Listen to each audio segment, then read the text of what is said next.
있고, 그런데 그 중에서 가장 탁월한 책이 누가 내 치즈를 옮겼을까 하는 책이에요. 주인공은 넷이에요. 햄이라고 고약스럽게 생겼죠. 햄 내가 누군데. 그리고 이놈은 호라고 하는 놈이고, 이놈은 스커리, 스니프, 생쥐 둘하고 꼬마 인간 둘이 주인공이에요. 그래 우하죠. 맛있게 먹던 치즈, C 창고의 치즈가 없어져 버렸어요. 그런데 햄과 호는 자기들은 그동안 열심히 일했기 때문에 평생 동안 치즈를 먹을 권리가 있다고 생각하는데 어느 날 갑자기 없어져 버렸어.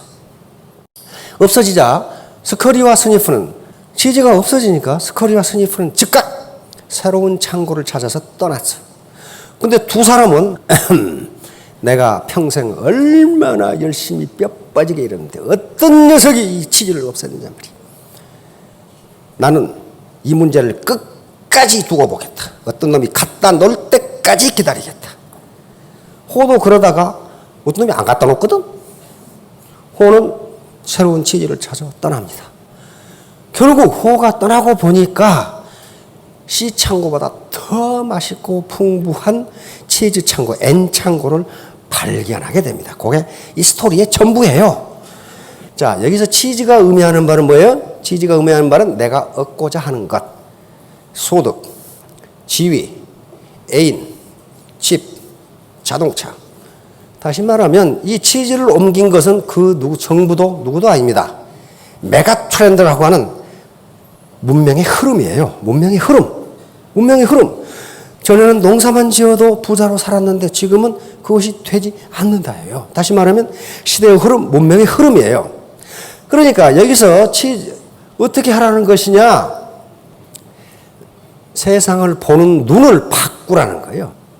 당신들이 생각을 안 바꾸면 시대는 흘러가는데, 문명은 흘러가는데 당신은 굶어 죽기 딱 맞다. 이제 그 얘기예요, 지금. 자, 다음. 작은 변화에 주의를 기울여서 큰 변화가 올 때 대처할 수 있도록 준비하라. 요거의 메시지가 변화는 날마다 오는데 이게 변화가 작아. 그러니까 신경 안 써. 네. 스펜서 존슨 박사가 하는 얘기야. 신속히 변화를 준비하고 그 변화를 즐겨라. 변화는 치즈를 계속 옮겨 놓는다.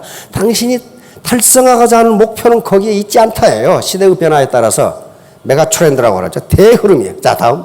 성공하는 사람들이 읽고 가시니까 이 책을 읽어보신 분이 많을 겁니다. 안 읽어봤더라도 읽지 마세요. 이 책이 두꺼워요. 두껍고 아주 말이 많어. 어려워. 근데 간단해요. 내용은 간단합니다. 처음 제1장에 7가지 습관이 안 나옵니다. 뭐가 나오느냐 하면은 패러다임의 전환이 나와요. 아예 장황하게 설명하고 있어요. 패러다임. 당신이 이것을 내면에서 시작해서 외부로 향하는 것이라고 했어요. 당신의 세상을 보는 눈, 당신의 이 사고 구조를 바꾸지 않는 이상 7가지 습관, 이거 아무 소용도 없으니 하지 마라, 그 말이에요. 그래서 자기의 패러다임을 바꾸기 싫으면 읽지 말라는 거예요. 읽어봐야 소용없다는 거예요. 그래 놓고 7가지 습관을 다 설명하고 나서 마지막에 다시 설명해. 다시 패러다임을 다시 설명해. 요거 안 바꾸면 당신은 성공 못 한다는 거예요. 그러니까 내가 세상을 보는 눈, 내가 농경시대, 산업화 시대를 거쳤는데 지금은 지식정보화 시대, 어떤 학자들은 창조시대로 넘어갔다 오릅니다. 즉 새로운 걸 창조하지 않으면 당신은 제대로 살 수 없다는 거예요. 자, 패러다임은 지도.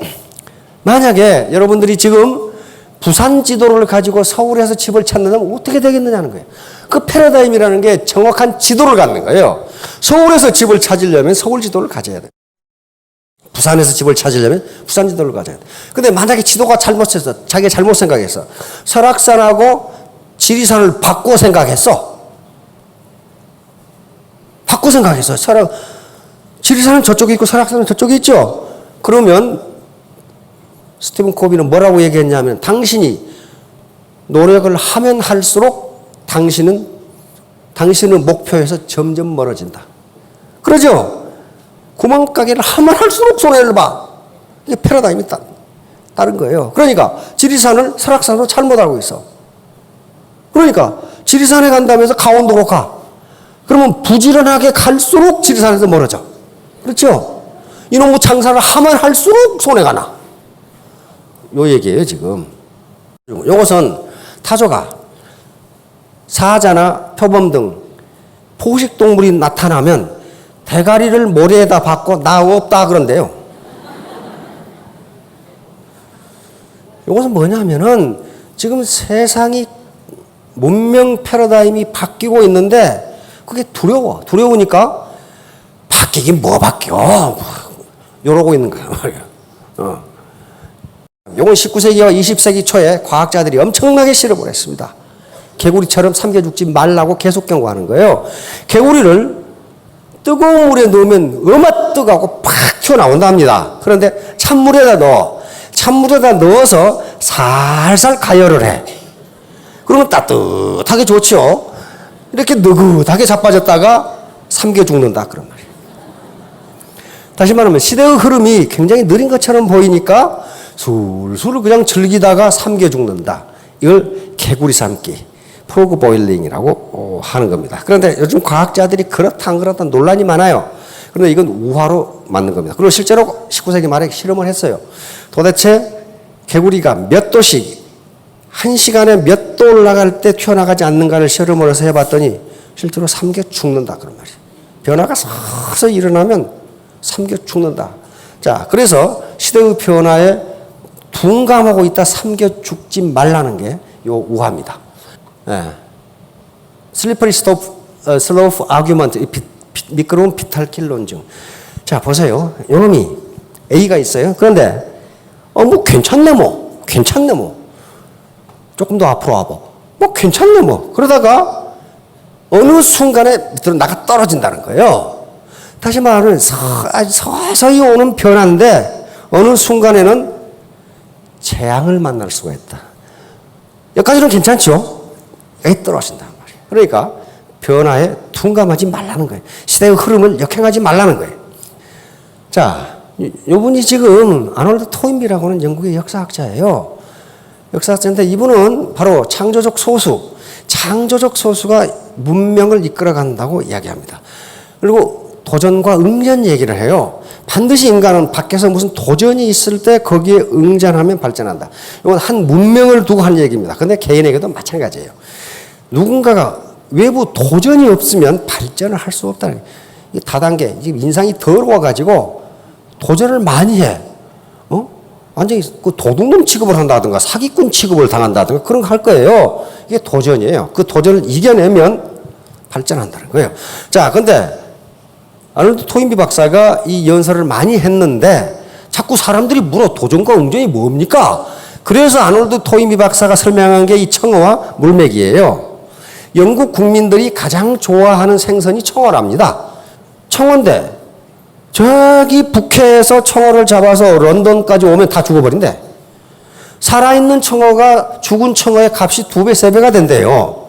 그러니까 어부들은 가능하면 청어를 살려서 런던까지 오면 부자가 돼. 근데 그게 어려워. 근데 어떤 어부 하나가 청어가 다 살았어. 그래서 자꾸 사람들이 물어봐. 비법이 뭐냐? 안 가르쳐줘. 근데 나중에 토인비 박사에게 말을 했어. 가르쳐줘. 뭐냐면은 청어를 넣은 수조에다가 청어를 잡아먹고 사는 물메기를 집어넣어놨어. 그러니까 이놈들이 도망다니라고 죽을 시간이 없어. 계속 도망다니는 거야. 계속 그냥 이게 안 잡혀 먹이려고 그러다가 런던까지 다 살아있어. 정신이 멀쩡해가지고. 그러니까 요놈이 잡아먹은 것은 2마리밖에 없어. 근데 나머지는 다 살았어. 요걸 가지고 토인비 박사가 설명을 했어. 이게 도전과 응전이다. 요놈이 도전하지 않으면 당신은 살아남을 수가 없다는 거예요. 왜? 살아남는 것은 도전을 응전해서 챌린지를 리스판스해서 그때 당신은 살아납니다. 아무 도전이 없는 사람은 발전할 수가 없다. 요 얘기를 한 거예요. 그러니까 여러분들이 꼭 애터미를 하라는 건 아닙니다. 뭘 하든 도전이 있어요. 도전. 그 도전을 응전을 해서 리스판스를 해서 이겨내면 성공할 수가 있어요. 뭐든지 그렇습니다. 자, 다음. 일신, 우일신. 요건요, 3,800년 전에 요 상나라를 창건했던 시조입니다. 탕왕, 탕림금의 대하에가 기록되어 있는 글자예요. 지금부터 3,800년 전이에요. 3,800년 전에 이것이 어디가 남아있냐면은 사서 삼경 중에 대학이 있죠. 대학에 이게 기록되어 있어요. 탕진금의 반명에 말하기를 뭐라고 그랬느냐? 3800년 전에. 그때는 변화도 별로 없던 시기인데 그 진실로 고자입니다. 진실로 날마다 새로워져라. 구일신 외우세요. 구일신 진실로 고자 날일자 새로워진 진실로 날마다 새로워져라. 구닥다리가 되지만 즉 다시 말하면 눈이 부시게 푸르른 날을 계속 가져라 그 말이죠. 그 다음에 일일신 날마다 새로워져라. 계속 강조하는 거예요. 그 다음에 우이신 그리고 또 새로워져라. 이렇게 하지 않으면 나라를 다스릴 수가 없다. 임금이에요. 임금. 나라를 창건한 탕임금이 세수 때에다 그걸 글자를 새겨놓고 세수할 때마다 보는 거예요. 진실로 날마다 새로워져라. 구일신, 일일신. 날마다 새로워져라. 우일신. 그리고 또 날마다 새로워져라. 그렇지 않으면 나라를 다스릴 수 없다. 이게 지도자야. 이게 리더야. 여기 오시면 다 리더입니다. 자기 파트너를 가져야 돼요. 리더가 날마다 새로워지지 않으면 구닥다리가 되어버린다. 구닥다리. 그러면 어때요? 지쳐서 노인이 돼버려. 날마다 눈이 부시게 푸르른 날을 가져야 되는데 지쳐서 노인이 된단 말이에요. 빌 게이츠 아시죠? 빌 게이츠가 학생에게 말하고 싶은 10가지를 말해놨어요. 자, 인생이란 원래 공평하지 못하다. 그거 받아들여라 그 말이에요. 받아들여. 재수대가리 없이 어떤 사람은 재벌 3세로 태어났는데 나는 이게 뭐야 이거. 이거 원래 불공평하다는 말이에요. 이거 케네디 대통령 똑같은 얘기했어요. 케네디 대통령 때 미군들이 어떤 사람은 선진국 독일, 영국에 가서 딴따라 하고 있는데 어떤 사람은 월남에 가서 죽으라고 싸우고 있어. 그렇잖아요. 미군들. 예? 그래서 케네디 대통령 식사하는 자리에서 한 장교가 질문을 했어. 카카, 이거 같은 미군인데 불공평하지 않습니까? 케네디가 뭐라 그러냐면 맞아. 이 사람아 원래 인생은 불공평한 거야. 그렇게 대답해. 불공평한 거예요. 그래 이걸 받아들이라 그 말이야. 그러니까 자 월급이 적은 쪽을 태라. 다단계는 월급도 안 줘. 아예 적은 것이 아니라 안 줘 그냥. 그 다음에 내가 원하는 곳이 아니라 나를 필요로 하는 곳으로 가라. 원하는 곳은요 다 사람들이 채워져 있어요. 그 다음에 승진의 기회가 거의 없는 쪽을 택하라. 모든 곳이 갖추어진 곳을 피하고 처음부터 시작하는 처음부터 시작하셔야 되죠. 파트너 한 사람도 없잖아요. 예? 그 다음에 앞을 다투어 모여드는 곳은 절대 가지 말라. 여기 지금 아무도 가지 않는 곳으로 지금 오셨잖아요, 지금. 예? 장래성이 전혀 없다고 생각되는 곳으로 가라. 사회적 존경 같은 건 바라볼 수 없는 곳, 존경 못 받으시죠? 바로 이런 곳이라. 한가운데가 아니라 가장자리로 가라. 이야, 이게 9번은요, 정확하게 맞았어요. 부모나 아내나 약혼자가 결사 반대가는 것이 틀림없다, 그쪽엔. 이게 아주 틀림없어요, 이게. 그 다음에 이게 왕관이 아니라 단두대가 기다리고 있는 곳으로 가라. 잘못하면 목 잘리거든요, 여기는.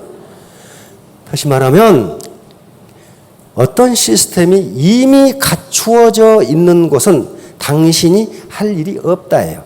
당신은 거기 들어가 봐야 하나의 부속밖에 되지 않는다는 겁니다. 그러니까 새로운 천지, 뉴 호라이즌처럼 명왕성으로 날아가라는 거예요.